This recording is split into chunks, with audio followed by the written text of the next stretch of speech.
ফরিদপুরের বলমারীতে জামায়াতে ইসলামী সহ ১১ দলীয় জোটের নির্বাচনী জনসভায় প্রধান অতিথি হিসেবে যোগ দেবেন দলটির আমির ডাক্তার শফিকুর রহমান সহ তাদের জোট নেতৃবৃন্দ।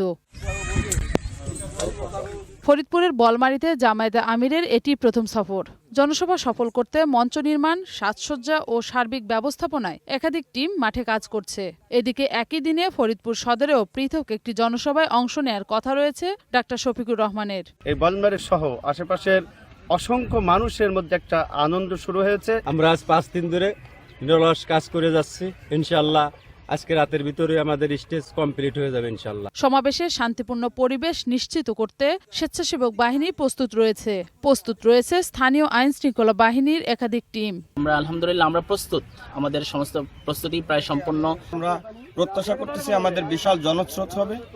ইতিমধ্যে আমরা প্রায় 200 স্বেচ্ছাসেবক আমরা রেডি করেছি। বৃহৎ এ জনসমাবেশে ফরিদপুর 1 আসনে 3 উপজেলা ছাড়াও আশেপাশের বিভিন্ন উপজেলা থেকে 1 থেকে 1.5 লাখ লোকের সমাগম হবে বলে আশা করছেন দলটির স্থানীয় নেতৃবৃন্দ।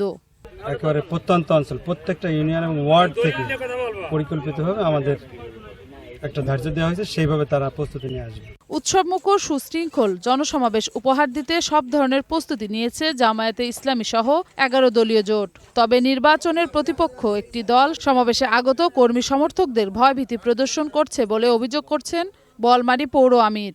বন্ধু সংগঠন বিএনপির ভাইয়েরা বিভিন্ন জায়গায় আমাদের ভাইদের কিছু হুমকি দামকে দিচ্ছে। জনসভায় যাতে লোক সমাগম কম হয় তার জন্য বিচ্ছিন্নভাবে তারা বিভিন্ন জায়গায় হুমকি দামকে দিচ্ছে।